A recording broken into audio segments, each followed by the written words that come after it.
Hello, welcome to DS science classes. I am Dikshika Parmar. तो उम्मीद करते हैं आपने सारे लेक्चर्स को लगा लिया है और आप बढ़िया हैं। चलिए ये उम्मीद करते हुए आगे के टॉपिक को स्टार्ट करते हैं। आइए, हम देख रहे थे पिछले लेक्चर में ascending and descending lymph of loop of Henley. Ascending lymph देखी थी एंड डिसेंडिंग लिम्फ देखी थी। कौन कितनी परिमेबल किसके लिए होती है, आयंस के लिए कौन परिमेबल होता है एंड वाटर के लिए कौन परिमेबल होता है। देन उसके बाद हमने देखा था अपना डीसीटी एंड कलेक्टिंग डक्ट। तो आइए हम देखते हैं और आज हम देखेंगे पूरे नेफ्रॉन को कंप्लीट करते हुए चलते हैं। फिर नेक्स्ट टॉपिक में हमें देखना है current counter current mechanism.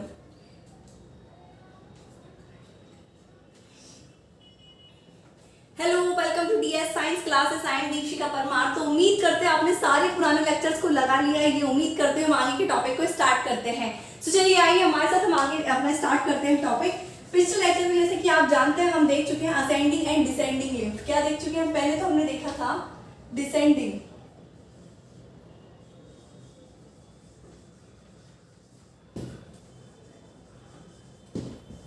Of loop of Henley.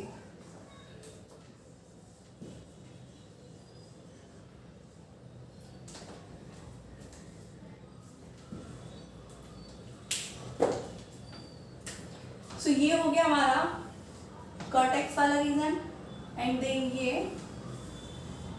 हमारे पिरामिड्स।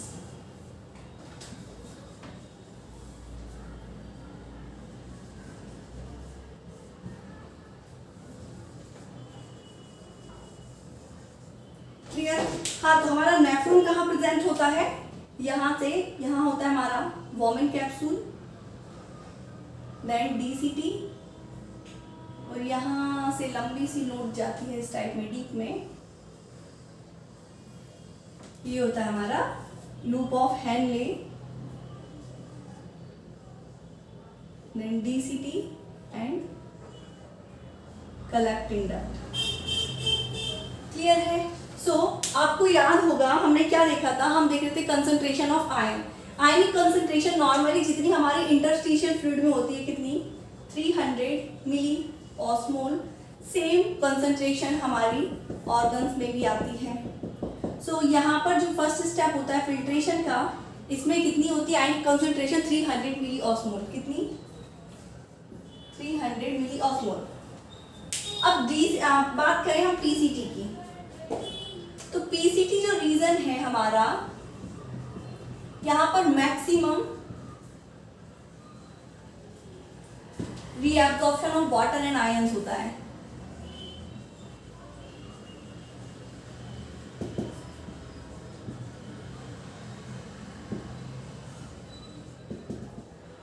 मतलब यहाँ पर आयन एंड वाटर को पूरी तरह से निकाल लिया जाता है। मैक्सिमम वाटर एंड आयन यहीं से रीअब्जॉर्ब हो जाता है। लगभग 70 to 80% वाटर यहीं से रीअब्जॉर्ब हो जाता है।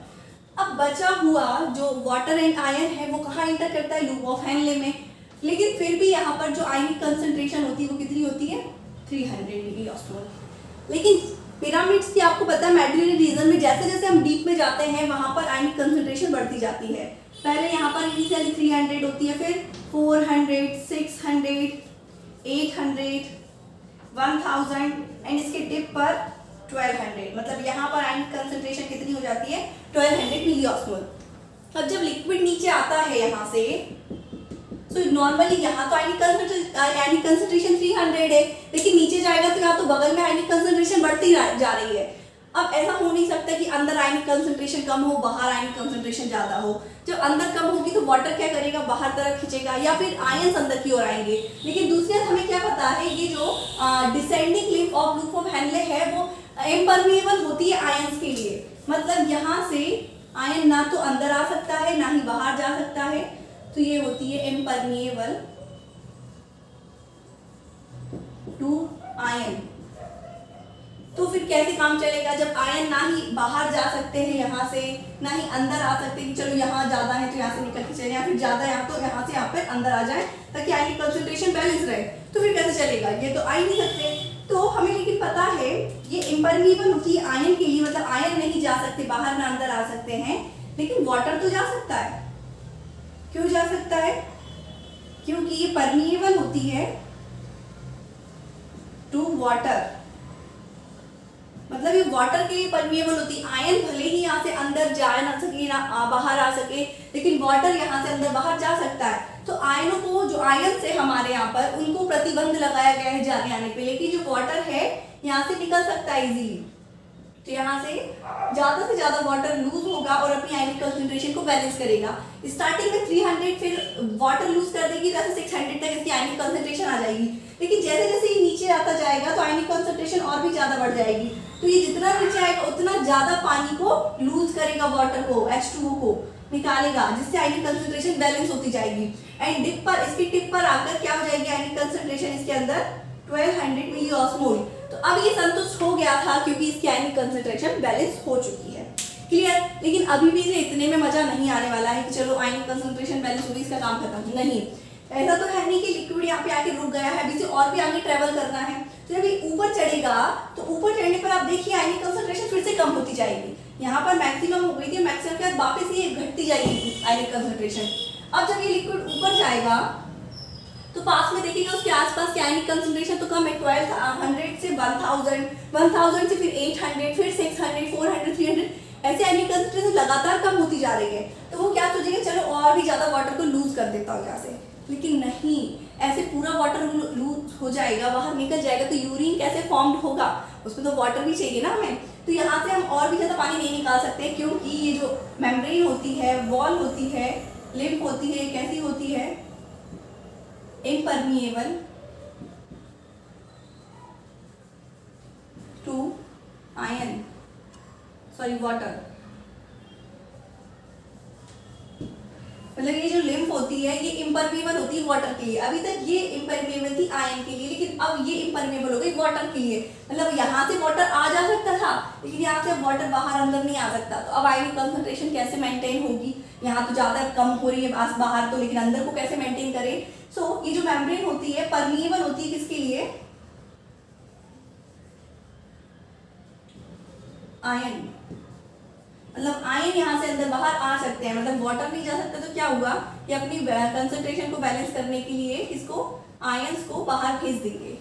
नॉर्मल आयन बाहर जाता जाएगा, लेकिन आपको पता है ये जो हमारी डिसेंडिंग लिम्फ होती है वो कैसे होती है, आइए हम देखते हैं। इसके दो सेगमेंट होते हैं।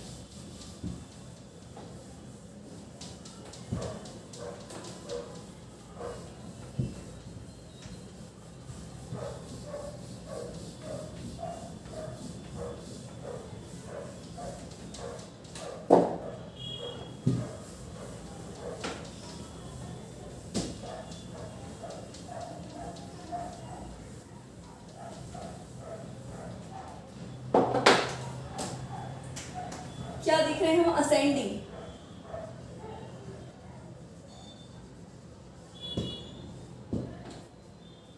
सो यहां से जब पिरामिड के अंदर लूप ऑफ हेनले इंटर करता है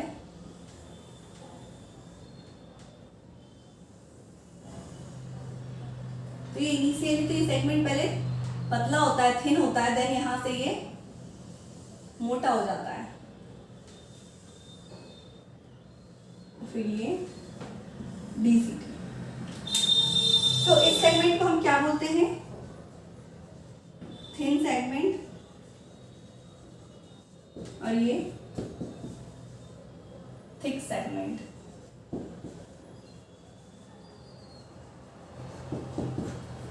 तो क्या होता है जब यहां से यहाँ पर आयनिक कंसंट्रेशन कितनी हो जाती है, 1200 मिलीऑस्मोल। लेकिन जब लिक्विड यहाँ से ऊपर जाता है तो क्योंकि ये वाटर के लिए क्या होती है, इम्परमेबल, एंड यहाँ से आयन ट्रेवल कर सकते हैं यहाँ पर, तो इजीली आयन बाहर निकलेंगे यहाँ से, जिससे वाटर कंसंट्रेशन बैलेंस रहेगी। लेकिन जैसे ये थिक रीजन में जाएंगे, थिक सेगमेंट में जाएंगे, तो थिक सेगमेंट में यहाँ पर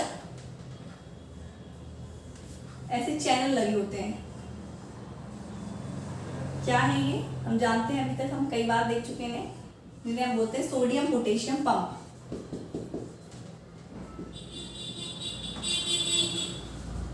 ये क्या करते हैं, जो आयन बाहर जा रहा है उसकी स्पीड को और भी ज्यादा बढ़ा देंगे। मतलब जितनी स्पीड से ये बाहर जा रहे हैं उससे कई गुना ज्यादा स्पीड से यहाँ पर बाहर जाएंगे आयंस।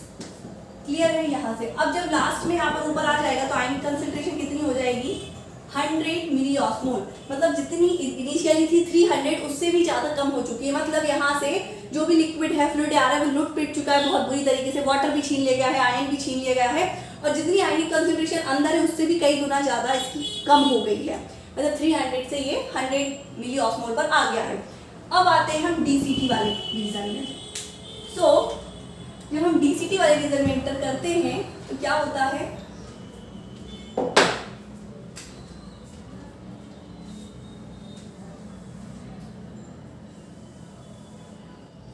और ये कलेक्टिंग डक्ट, इनका सेम मैकेनिज्म होता है। कैसा?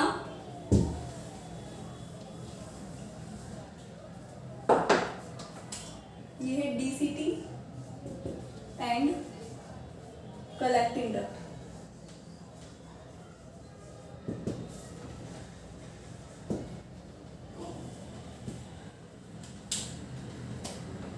क्या होता है, इसमें दो कंडीशन होती है। जो DCT एंड कलेक्टिंग डक्ट है, इसका जो काम है थोड़ा सा डिपेंड करता है कि आपका जनरल सर्कुलेशन कितना, मतलब आपने पानी कितना पिया है। अगर नॉर्मली आप कम पानी पीते हैं, मतलब आपके जनरल सर्कुलेशन में वाटर की वैल्यू कम है, क्वांटिटी कम है, तो इस स्थिति में ये क्या करेगा, पिछले लेक्चर में देख चुके हैं, ये सोडियम पोटेशियम पंप बनाएगा, एक्वापोरिन बनाएगा, जिससे ज़्यादा से ज़्यादा पानी यहाँ से सक कर लिया जाएगा। मतलब इसके कितने कंडीशन होंगे, दो कंडीशन होंगे। आइए हम इसको अच्छे से देखते हैं।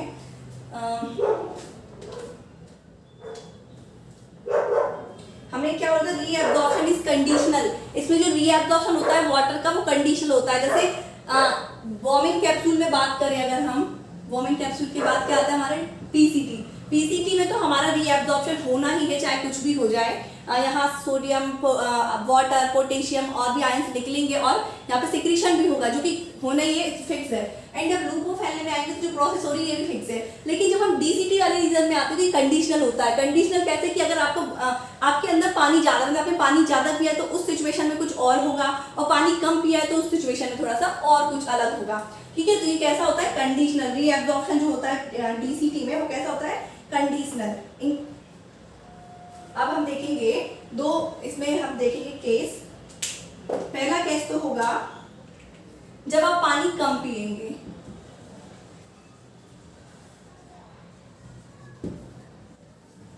If you drink less water, so क्या होगा, जब आप पानी कम पिएंगे तो मोर रीएब्जॉर्प्शन।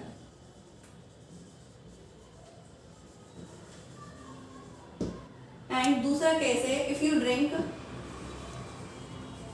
मोर वाटर, सो रीएब्जॉर्प्शन लेस। मतलब अपोजिट है, जब आप पानी कम पीते हैं तो रीएब्जॉर्प्शन ज्यादा होता है, एंड पानी ज्यादा पीते हैं रीएब्जॉर्प्शन कम होता है। कैसे? जब आप पानी कम पिएंगे तो पानी की मात्रा कम है आपके शरीर में, तो ज्यादा से ज्यादा पानी खींचा जाएगा। अब ज्यादा पानी खींचेंगे तो यूरिन का फॉर्मेशन तो कम होगा, इसलिए if you drink less water so reabsorption is more, मतलब ज्यादा से ज्यादा रीएब्जॉर्प्शन होगा। लेकिन इसका अपोजिट, जब आप पानी ज्यादा पीते हैं तो रीएब्जॉर्प्शन कम होगा, क्योंकि वैल्यू बराबर है बॉडी में वाटर की कंसंट्रेशन। ठीक है, तो आइए हम इसको देख लेते हैं दोनों केस में। पहले केस की बात की थी नॉर्मली हमने, जब पानी कम पीते हैं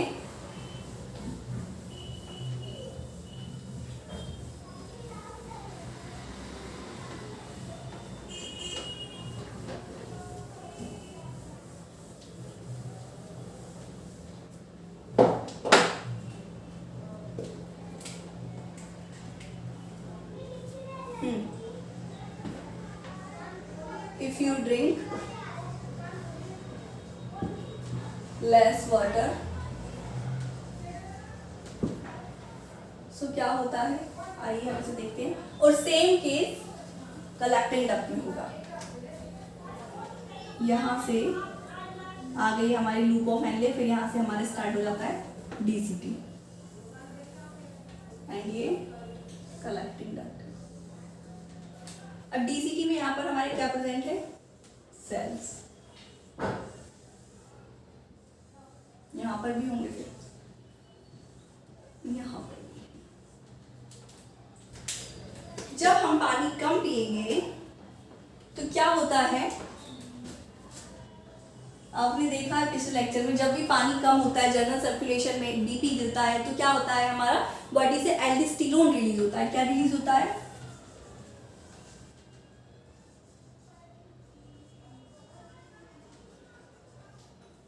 एल्डोस्टेरोन, जो कहाँ एक्ट करता है आपकी डायरेक्ट ये डीसीटी की सेल्स पे, और क्या करता है, बना देता है सोडियम पोटेशियम पंप। अब ये पंप क्या करते हैं, क्योंकि आपने पानी कम पिया है, मतलब आपके ब्लड में वाटर का कंसंट्रेशन कम है, बीपी गिर गया है, तो ये जो सोडियम पोटेशियम पंप है ये क्या करते हैं, यहां से इस सेल से सोडियम को सक करके इसमें डालेंगे। अब सोडियम यहां से बाहर जाएगा तो क्या अंदर आएगा, यहां से पोटेशियम। मतलब यहाँ से जब वाटर कम होगा, जब आप पानी कम पिएंगे, तो यहाँ अंदर आपके सिक्रीशन होगा पोटेशियम का एंड रीअब्जॉर्प्शन होगा सोडियम का। कैसे? यहाँ से सोडियम बाहर निकल रहा है, सेल के अंदर सोडियम का कंसंट्रेशन कम हो रहा है, तो यहाँ से सोडियम को खींचा जाएगा। अब सोडियम अकेले यहाँ से नहीं आएगा, सोडियम फ्रेंड है वाटर का, तो वाटर भी इसके साथ आएंगे। ज्यादा से ज्यादा वाटर यहाँ से फिर रीअब्जॉर्ब होगा। मैक्सिमम अगर हम बात करें मैक्सिमम रीअब्जॉर्प्शन की, तो कहाँ हो गया था, डीसीटी में। डीसीटी में हमारा मैक्सिमम रीअब्जॉर्प्शन ऑफ वाटर हो गया था कितना, 70 to 80%। लेकिन जो हमारा पीसीटी में हो गया 70 to 80%, लेकिन जो डीसीटी है यहाँ पर हमारा होगा लगभग 20% वाटर का रीअब्जॉर्प्शन हो जाएगा। कब? जब आप पानी कम पिएंगे। कैसे? क्योंकि यहाँ पर सोडियम पोटेशियम पंप लग जाएंगे, एल्डोस्टेरोन एक्ट करेगा तो, और सोडियम पोटेशियम पंप यानी सोडियम सब करके फेंकेंगे बाहर यहाँ पर ब्लड में, और सोडियम जाएगा तो अकेला नहीं जाएगा, वाटर भी इसके साथ जाएगा। क्लियर है? अब जब ये तो बात हो गई जब एल्डोस्टेरोन आएगा, दूसरा कौन आएगा यहाँ पर, एडीएच, एंटी डायूरेटिक हार्मोन्स। वो क्या करेगा, यहाँ पर एक स्पेशल टाइप का प्रोटीन लगा देगा। इन प्रोटीन को क्या कहते हैं, एक्वापोरिन। और ये एक्वापोरिन के लगने से क्या होगा, ये जो मेम्ब्रेन है कैसी हो जाएगी, कलेक्टिंग डक्ट एंड डीसीटी की परमिएबल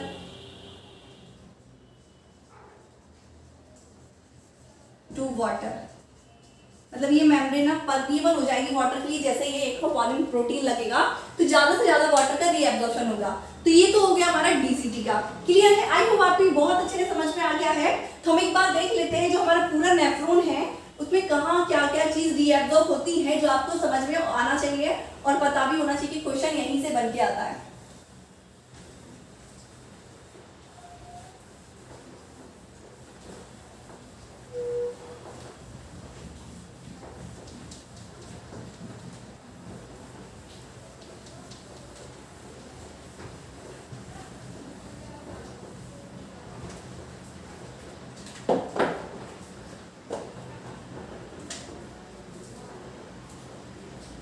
सबसे पहले क्या, वही हमारा डायग्राम में warming capsule,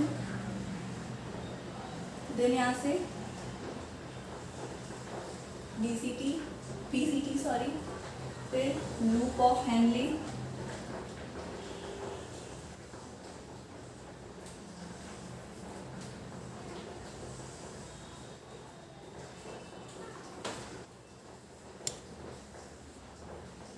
DCT and collecting. Clear? So पहला पार्ट आता है इसमें हमारा PCT, loop of Henle and DCT, collecting duct.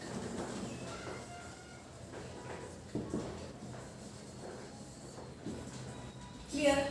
So DCT पे क्या होता है, पहले यहाँ पर जो सेल्स होती है यहाँ से किसका रीअब्जॉर्प्शन होगा,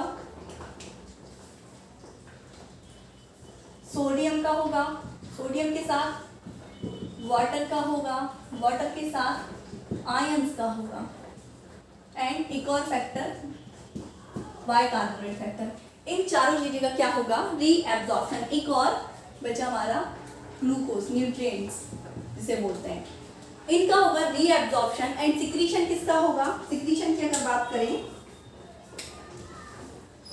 तो सिक्रीशन होगा H पॉजिटिव का hydrogen ion and potassium and ammonia, इन तीनों चीज का होगा सिक्रीशन। ठीक है, ये है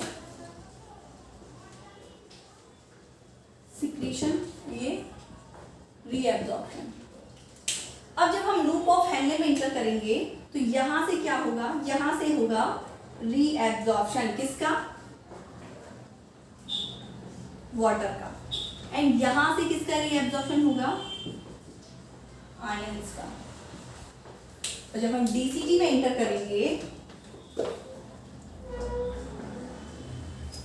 डीसीटी में होगा सोडियम का, वाटर का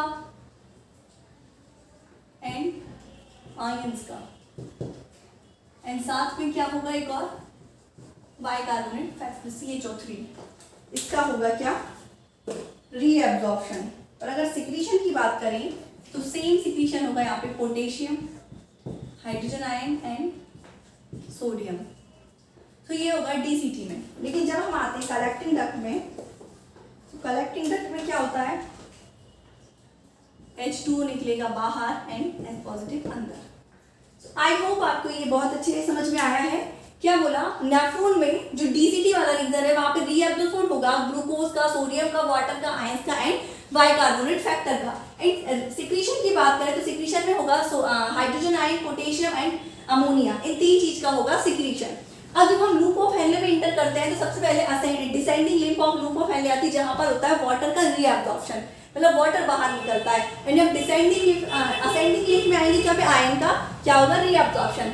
जब हम डीसीटी में आते हैं तो डीसीटी में sodium water, bicarbonate factor and ions का होगा रीएब्जॉर्प्शन, एंड सिक्रीशन होगा potassium, hydrogen ion and ammonia, इन तीनों चीजों का होगा सिक्रीशन। एंड लास्ट में कलेक्टिंग डक्ट में H2O बाहर आएगा एंड अंदर जाएगा hydrogen ion. So I hope आपको आज का लेक्चर बहुत अच्छे से समझ में आया है। इसी प्रकार हमारे साथ बने रहिए and thank you so much watching my video. और हमारे ऐसे ही लेक्चर को आपको लगाना है तो चैनल को सब्सक्राइब कीजिए एंड लाइक कीजिए, जिससे आपको कंटिन्यू नोटिफिकेशन मिलती रहे नए नए वीडियो की। Thank you.